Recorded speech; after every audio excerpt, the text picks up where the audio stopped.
ॐ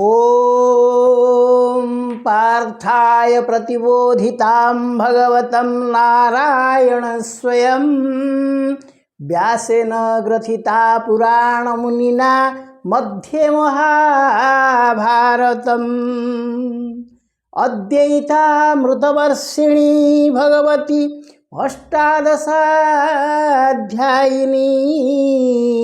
मम त्वामनुसन्धामि भगवद्गीते भवद्वीषिणी।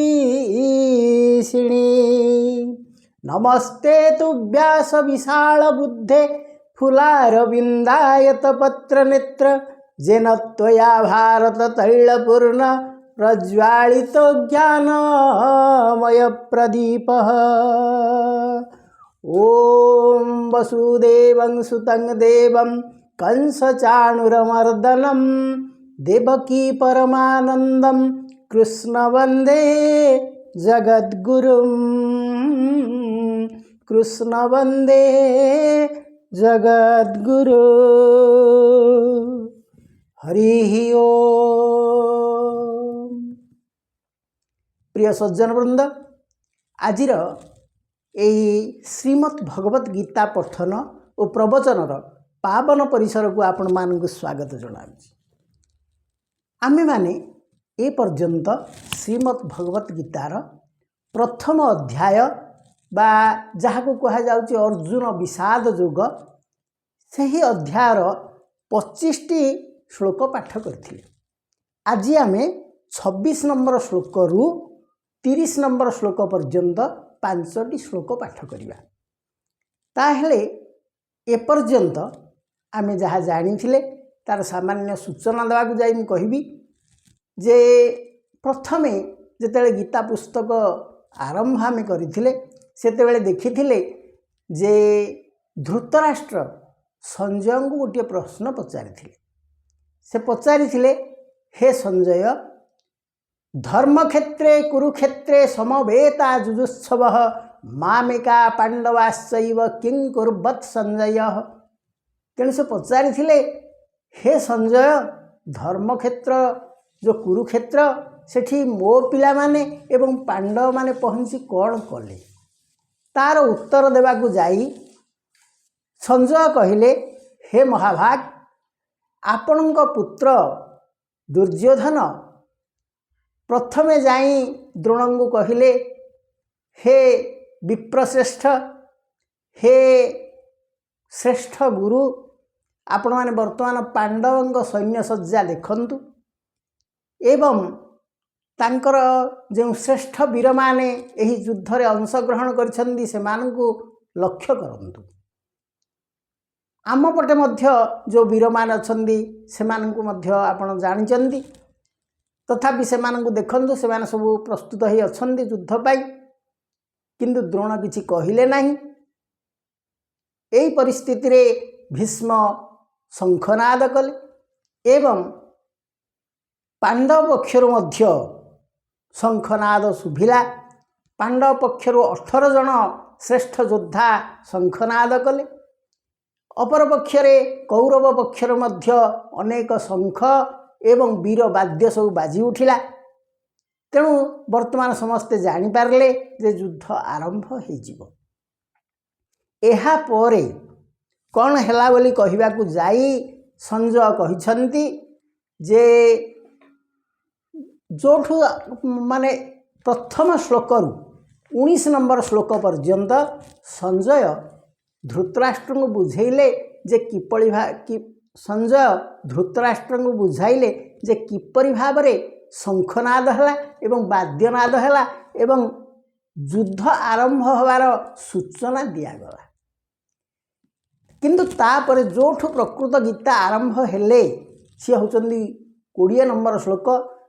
2 नंबर श्लोक रु 19 नंबर श्लोक पर्यंत से तांको विभिन्न वाद्य कथा सब कहिले, युद्ध आरंभर सूचना जणैले।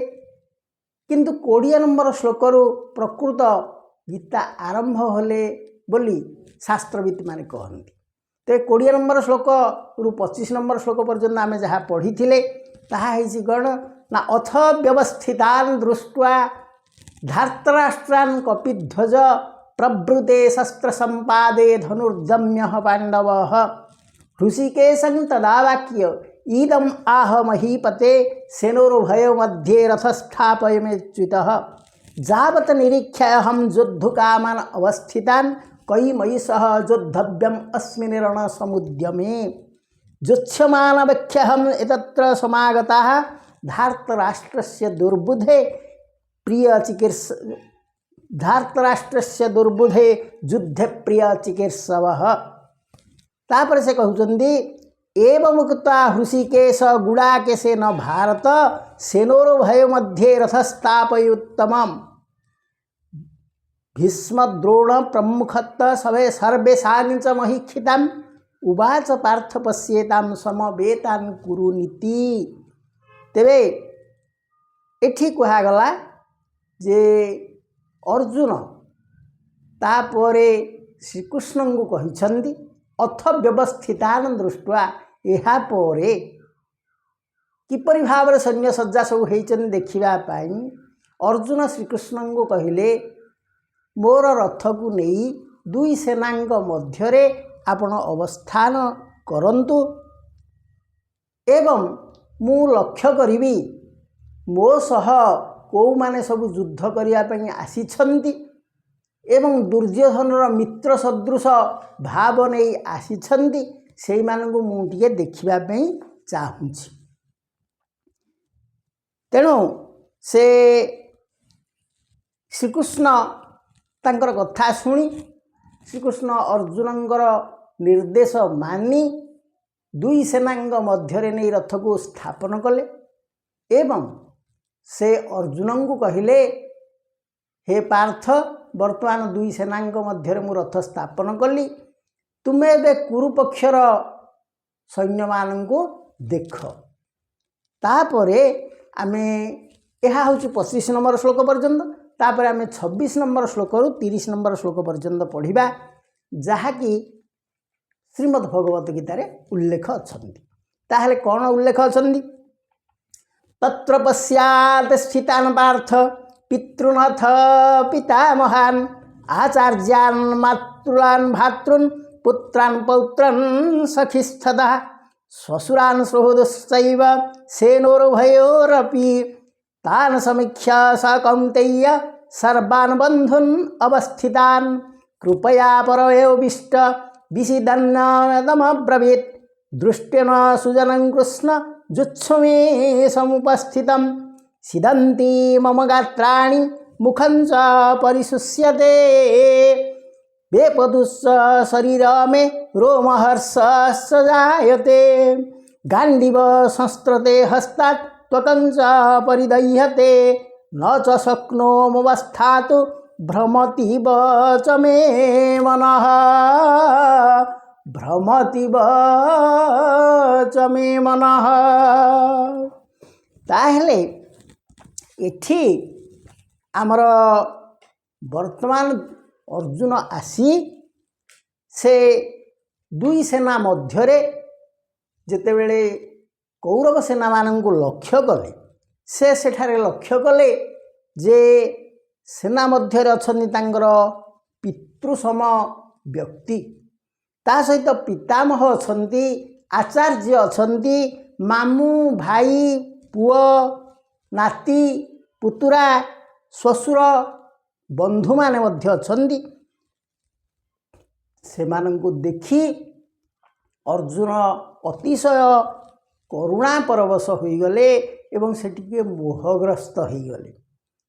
अर्जुन कहिले जे युद्ध क्षेत्र रे थिबा एही युद्धाभिलाषी मानंको देखि मोर अंग शिथिल हो जाउची एवं मुह सुखी जाउची तापरे मोर रोमांच सृष्टि होउची एवं मोर चर्म पोड़ीगला भलिया मते लागुची। तेणु मु जेतेबेले प्रथमे बाहरी आसिथिली सेतेबेले गांडीव हस्तरे धरिथिली एवं वर्तमान से मध्य मो हाथ में रही पारु नाही ताहा थरी उठुची मोर हाथ एवं गांडीव धनु मो हाथ खसी पड़ुची। तेणु हे श्रीकृष्ण मो पाखरे एभली विपरीत लक्षण देखा देउछि। ताहेले ये हला सरल गद्यानुवाद तार सरल पद्यानुवाद बर्तमान आम बुझा जो श्लोक 5टी आम पढ़िले तार सरल पद्यानुवाद कौन। दुई सेना को दृष्टि देले कुंती नंदन देखुथिले देखिले पितृ पितामह आचार्य मातुल समूह आबर छन्ति भातृगण पुत्र सहिते बंधुगण श्वशुर नाती सखा माने अछन्ति युद्धर प्रांगणे पुनश्च श्रुः दशमस्त युद्ध इच्छारे उपस्थित स्वनत्रे करी निरीक्षण सर्वत्र आत्मीय स्वजन देखि सकल परिजन अस्थिर हेला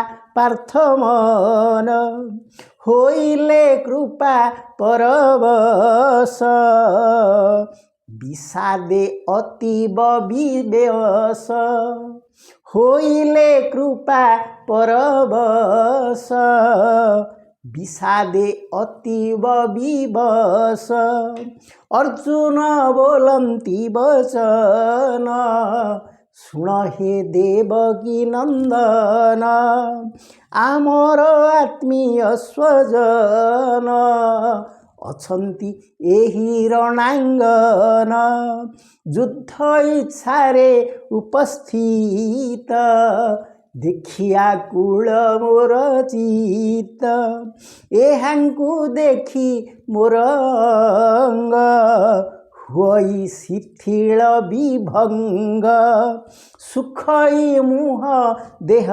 थरे रोम उद्गम शरीर रे हस्तरु गांडीव खसई चर्म जे सने पड़ी जाई होई न पारे मुहि स्थिर मन जे भ्रमु अच्छी मोर। तेणु आम जो श्लोकटी गाइले तार सरल भावार्थ एवं पद्या अर्थ आपण बर्तमान पद्य अनुवाद श्रवण कले तेबे तार तत्व एवं तथ्य पाखक आम पहुँचा। सेठी जो कहिले जे 26 नंबर श्लोक रे कहागला तत्र पश्यान स्थितान पार्थ पितृनथ पितामहन आचार्यान मातुलान भातृन पुत्रन पौत्रन सखा सखींस्तथा। तेणु से जेतेबेले अर्जुन दुई सेनारे उपस्थित निजर कुटुंब मानकु देखिले सेथिरे देखिले पितृप्रतिम व्यक्ति रहिछन्ति। तांकर पितृप्रतिम व्यक्ति होचन्ति भूरिश्रवा। भूरिश्रवा होचन्ति शान्तनुंक भाई जड़े सोमदत्त अछन्ति तांकर से होचन्ति नाती। तेणु से तांको कहिले से तांकर पंडुंकर भाई होचन्ति किए ना ये जो भूरिश्रवा। तेणु से भाविले जे भूरिश्रवा तो आमर पितृ भाया ए भाया व्यक्ति सहित आम युद्ध करिया। पुणी पितामह अछन्ति पितामह भीष्म जी आबाल्यरु अर्जुन को अधिक स्नेह करती एवं जेहेतु पांडव माने पितृहीन हो जाइथिले तेणु भीष्म ठारू से माने पितृ स्नेह मध्य पाइथिले। तेणु भूरिश्रवा भली पिता सदृश व्यक्ति अछन्ति एपटे तांकर अछन्ति भीष्म पितामह तांक पाखरे अछन्ति एवं आचार्य दी जण मध्य अछन्ति। आचार्य दी जण हेले द्रोणाचार्य एवं कृपाचार्य। कृपाचार्य होचन्ति तांकर कुलगुरु जे तांक विद्या मध्य अध्ययन कराउथिले। ता सहित द्रोणाचार्य होचन्ति तांकर युद्ध विद्या गुरु बा शिक्षा गुरु। तेणु एपरि भाव से व्यक्ति माने अछन्ति से तेणु चिंता कले मु पितामह को सरसंधान करी बापा भलिया भूरिश्रवा को सरसंधान करी पुणी जो गुरु माने मते शिक्षा देकरी एडिटेरु एडिटे कले आज मु महाधनुर्धर होइछि तांकु मु सरसंधान करी मारिबी ये भली काम मु तो करिपारिबि नाही। पुणी से लक्ष्य कले जे तांकर मामू माने सेठी मध्य उपस्थित अछन्ती। मामू किए? मामू होचन्ती तांकर अजा होचन्ती कुंतीभोज। कुंतीभोजଙ୍କ पुओ होचन्ती पुरुजित। तेणु पुरुजित जी कि होचन्ती कुंतींकर भाई से तांको पटे अछन्ती। तेणु से सिना पांडव पटे अछन्ती किंतु तांकु जे कौरव पटु केही जणे मारी नदब एथिरे किछि कोन ठिकणा अछि। तेणु तांकर मृत्यु पाई मध्य मु दायी हेबी। एपटे शकुनिंगी मध्य आम मामू डाकुचु तेरे तांकु मध्य सरसंधान करिया पड़िबो। एवं शल्य जे कि होचन्ती माद्रींगर भाई बा नकुल सहदेवंकर मामू से माने मध्य पांडवंकर मामू किंतु वर्तमान जेहेतु से दुर्योधनंग पटे युद्ध करने को आसीछन्ती तांकु मध्य मारिबा को पड़िबो। तेणु तांको प्रति जड़े मामू को मध्य आमे जहाँ को आगुरु भक्ति करुथुलु प्रणाम करुथुलु पदस्पर्श करुथुलु तांकु आज सराघात करने को पड़िबो। ए दुखरे म्रियमाण हो पड़े अर्जुन। पुनश्च से कहले मो भाई माने मो सहित मिसिक्री अवश्य कौरवंग युद्ध करी कौरवंग विपक्ष युद्ध करेंगे किंतु समस्ते तो भाई दुर्योधन भाई दुशासन भाई विकर्णता भितर जी सबुठ भल मनीष कौरवंग भितर सी भी अच्छा भाई एपटे निज भाई माने एमानकर जे कहार केतेबेले की प्रकार क्षति हम ताहा मध्य कल्पना करूना हेउना। तो भाई मानंगु मारी देई निजे ए भली शासन ग्रहण करियारे किछि तो मूल्य नाही। ता सहित से पुओ माने अछन्ती बोली मध्य से लक्ष्य कल। तेबे दुर्योधनंग पुओ होचन्ती लक्ष्मण कुमार एवं निजे अर्जुनंग पुओ होचन्ती अभिमन्यु। ता सहित द्रौपदींगर पुओ माने एवं भीमंकर मध्य जो पुओ घटोत्कच प्रभृति से माने सब आसीछन्ती। तेणु एमती पुओ पुतुरा माने मध्य ए रणरे योगदान करिछन्ती। तेणु जदि ए युद्ध हुए ताहेले पुओ पुतुरांग रक्त मध्य एठी प्रवाहित हो। ता सहित अनेक मित्र आसीछन्ती जो मानंगु केबे हेले पदे खराब कथा अर्जुन गाली देई नाहंती। जेहेतु से एपटर मित्र कौरवंगर मित्र एवं पांडवंगर मित्र किंतु एमाने वर्तमान आसिबे जहाँ से पदे गाली देई नाहंती तांकु आज सरसंधान कर क्षत विक्षत कर रक्ताक्त करिवे। तेणु ए भली भावना भाबी अर्जुन व्यस्तिव्यस्त हो गले। से कहले पुणी शैव्य आछन्ती। शैव्य किए ना से होचन्ती ससुर होचन्ती युधिष्ठिरंगर ससुर। ता सहित पांडव मानंकर ससुर होचन्ती द्रुपद। से माने आछन्ती ससुर होचन्ती पितांग भली से गुरुजन। तेणु गुरुजन को मध्य एठी बद्ध करिया को पड़िबो बास तांकर बद्ध देखिबा को पड़िबो। जदि दुर्योधनंकर ससुर आसीथिबे बा कौरव 100 भाई ससुर सब आसीथिबे ताहेले सेमानंकु मध्य सरसंधान करिया को पड़ियो जो मानकु से आमे पांडव माने सम्मान दउथुलु। तेणु ए भली भाबी से जेतले भाबिचंदी पुणी युधिष्ठिरंगर ससुर आछंदी शैव्य। महाभारतर गोटे वर्णना अछि सभा पर्व रे जे युधिष्ठिर शिबिराजांक कन्या को विवाह करिथिले। शैव्यंक कन्या होचंदी देविका तांको युधिष्ठिर विवाह करथिले। तेणु से मध्य शैव्य होचंदी पांडवंक ससुर भली जेहेतु से युधिष्ठिरंक ससुर। तेणु से चिंता करुछन जे ससुरंक मृत्युर कारण मध्य आमे हबु काहेकि ना जदि कौरव पटर कौनसी योद्धा तांको मारी देई पारे। तेणु की दुख हबो एठी गोटे रण नदी रे खाली रक्त नदी सिना प्रवाहित हबो। तेणु ए सब कथा भाबी अर्जुन दुखरे म्रियमाण होई पड़िले। एवं से मध्य एठी कहउछंती जे स्वसुरान सुहृदश्चैव सेनोर भयरपि तान समीक्ष स कौन्तेय सर्वान बंधु अवस्थितान। तेणु कौन्तेय देखिले एठी सबु बंधुतक अछंती। तान समीक्ष ताहाकु समीक्षा करी बा तांकु सबु अनुध्यान करी से जानिले जे समस्ते होचंती आपणार व्यक्ति। तान समुख्य स कौंतेय कौंतेय शब्द एठी व्यास व्यवहार करछन। तेबे अर्जुन ना बदले कौंतेय कहीं कहगला ना कुंतींगर अनुमति देथिले युधिष्ठिर एवं अर्जुन जे आमे युद्ध करिबा। कुंती मध्य सम्मति प्रदान करथिले हाँ युद्ध हेउ, कारण जोड़िए अपमान से तांको भारी कष्ट देइथिला। गोटे अपमान होची निजर कुलवधू द्रौपदी को जेतेबेले सभा भितरे विवसना करिवार उद्यम कले कौरव मान, एवं द्वितीय कष्ट तांको हेइथिला जेतेबेले श्रीकृष्ण को बंदी करिवा पई अपचेष्टा कले कौरव मान।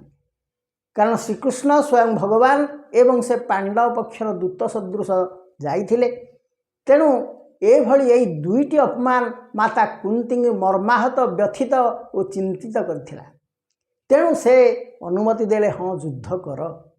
किंतु आज कौंतेय बा पांडवर मध्यम पांडव श्रेष्ठ पांडव अर्जुन से आज भीतग्रस्त हो जाउछन्ति, ना युद्ध मु करिबी नाही। कहीं ना एमाने सबु मोर आत्मीय, एमानंकु मु किमिति युद्धरे सराघात करी। तेबे माँ कुंतींग ठारू से तो आशीर्वाद नहीं युद्ध क्षेत्र को आसीथिले। तेणु ये वर्तमान गोटे द्वंद्वात्मक स्थिति है। से व्यासदेव कौंतेय शब्द प्रयोग कले। अर्जुन भाविले युद्ध हेले उभय पक्षर निज लोक बा आमर कुटुंब मानकर मृत्यु हेब, सबुरी घरे हाहाकार सृष्टि हो, प्रति घरे विधवा नारी मानकर क्रंदन रोल सृष्टि हेब, एवं सबुरी घरे अशांति एवं क्रंदनर रोल छुटिब। तेणु एभली आत्मीय मानंकु मारी सिंहासन लाभ करिवार किछि माने हुए नाही। ए कथा भाबी अर्जुन व्यथित चिंतित एवं मर्माहत हेले एवं से अतिशय विकल और अस्थिर होई उठिले। विषाद मनरे से श्रीकृष्ण को कहिले। अर्जुन श्रीकृष्ण को कौन कहिले? दृष्टेम स्वजनं कृष्ण जुजुत्सुं समीपस्थितं सिदन्ति मम गात्राणि मुखश्च परिशुष्यते। तेणु से कहउचंदी हे श्रीकृष्ण मु ए दृश्य आउ देखि पारु नाही, कारण एठी मोर सबु आत्मीय और आपणार लोक माने अछंती। एठी उभय पक्षरे आमर निज लोक माने अछंती, आमर कुटुंब माने, आमर रक्त संपर्कीय लोक माने, आमर बंधु सुहृद समस्ते अछंती। जे सेमानंकु मारिबी ताहेले मते तो बहुत पाप लागिबो, आउ मु की युद्ध करिबी। ताहेले एठी गोटे लक्ष्य करिबार कथा जे अर्जुन समस्ते मोर आत्मीय बोली भाबुछंती। तेणु तांको दुख लागुची। कौरव पटर लोक आत्मीय, पांडव पक्षर लोक मध्य आत्मीय, किंतु धृतराष्ट्रंग चिंताधारा देखंतु। धृतराष्ट्र प्रथम श्लोक रे कोन पचारिचंदी? मामेका पांडवाश्चैव किं कुर्वत् संजयः। मो पिला माने एवं पांडव माने कोन करूछन। तेणु धृतराष्ट्रंगर चरित्र एइथुर जना पड़े जे से केते स्वार्थपर थिले। मो पिला माने बोली से पचारुचंदी एवं पांडव माने जदियो तांको निजर पितृ सम्मान दउथिले, बड़ बापार सम्मान दउथिले, किंतु से तांको अलगा बोली भाबुथिले। तेणु से पचारुचंदी मामेका मो पिला माने एवं पांडवाश्चर्य किं कुर्वत संजय। किंतु अर्जुन कौन कहउचंदी? केड़े विशाल हृदय तांकर, वसुधैव कुटुंबकर भाव तांकर ठई। तेणु से कहउचंदी मोर तो समस्ते आत्मीय, मु काहाकू सरसंधान करिवि, काहाकू मारिवि, काहा सहित मु युद्ध करिवि। तेबे महावीर अर्जुन किछि समय पाई मोहाच्छन्न हो जाउचंदी एवं से निज लोक मानंको सहित युद्ध करि पारिबे नाही बोली निजकू असमर्थ भाबुछंदी एवं युद्ध करिवे बोली से निजकू समर्थ बोली भाबी पारु नाहंती। तेणु से कहउचंदी जे मो देह थरी जाउची, मोर पाटी सुखी जाउची, मोर मुह सुखी जाउची, मोर देह सारा जिंदी निया लागिगला भलिया मु अनुभव करुची एवं लोम मोर टांकुरी उठुची। तेणु देह सारा मोर पोड़ी गला भली लगुची एवं ए गांडीव धनु को मु धरिथिली सरसंधान करी बोली जते टेकिबा पे चिंता करे ताहा मो हाथरू खसी जाउची एवं मु ताकू आ उठेबा को समर्थ मध्य हेई पारु नाही। तेणु एठी अर्जुन कहउछन जे गांडीव संस्त्रसे हस्तात्, गांडीव संस्रस्ते हस्तात् त्वकच परिद्वह्यते। गांडीव मो हाथरू खसी पड़ुची एवं मो चर्म सब पोड़ीगला भली लगुची। न च शक्नो अवस्थापित भ्रमति च वे मन।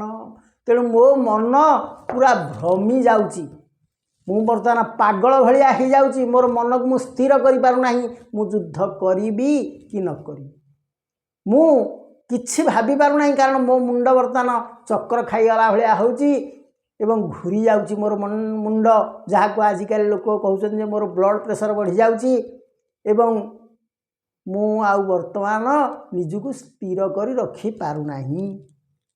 तेणु ए भली द्वंद्व अर्जुन मन सृष्टि होइछि। तेणु प्रिय सज्जन वृंद, आमे माने मध्य बेले बेले एमती मोहग्रस्त हो जाए थाए।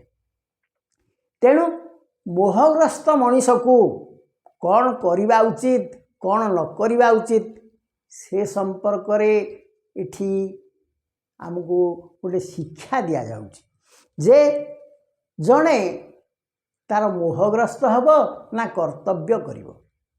अनेक व्यक्ति बेले बेले कौन होई थाए ना दूर से चाकरी करि थांती, किंतु निजर स्त्री पिला एई मानंग मोहरे से माने पड़ी जाती एवं घर छाड़ी आ दूर को चाकरी पे जाती ना। फल से माने तांकर आर्थिक अनटनर शिकार होती। तेणु यही मोह भाव तांको नष्ट आड़ को नहीं जाए। ठीक से ही परि भाव रे जड़े जदि कर्तव्य न करे, जड़े चाषी से जदि शीत को भय करे, वर्षा को भय करे, प्रचंड रौद्र ताप को भय करे, ताहले से चाष करि पारिबो कि? तेणु केतेक समस्या मनीष जीवन रे देखा दे पारे, किंतु ताकू डेई मनीष को आगेगा पड़ो। निजर कर्तव्य होची बड़। यही कथा आमको सूचे देवाई गीता आमको साहाय्य करि थांती। तेणु प्रिय सज्जन वृंद, प्रत्यह टिके गीता पाठ करवा उचित, कारण गीता होउचंदी आमर माँ भली। माँटीए जमती पिला को विभिन्न उपदेश दे थाए, विभिन्न शिक्षा दे थाए, कोटा भल बाट कोटा खराब बाट से माँटीए शिखे दे थाए पिला को खाद्यटी भल को खाद्यटी खाइबा उचित नुहे। माँ जमती शिक्षा दे थांती, ठीक से ही परि भाव रे गीता आमको दिग्दर्शन दियंती। आमे जतले विपथगामी हो जाए, आमे जतले टिके अन्यमनस्क हो जाए, आमे जतले मोहग्रस्त हो जाए, सेतिकी बेले गीता आमको अंधकार रे बाट देखै थांती, गोटे उज्जवल आलोकवर्तिका भली। तेणु प्रिय सज्जन वृंद, टिके प्रत्यह आमे गीता पाठ करिबा एवं गीता आमको जो शिक्षा दौचंती ताकू टिके मर्मे मर्मे ग्रहण करिबा। ता द्वारा आमर चलापथ निश्चित भाव रे आशीर्वाद युक्त कुसुमित एवं कंटकहीन होइजिब। ताहले आजिर गीता पाठ को आम एठी रखिबा एवं परवर्ती गीता पाठ पुणी परवर्ती समय करिबा। से पर्यंत विदा दियंतु। जय जगन्नाथ। सर्वे भवन्तु सुखिनः, सर्वे सन्तु निरामया, सर्वे भद्राणि पश्यन्तु, मा कश्चित् दुःखभाग् भवेत्। हरि ओम्।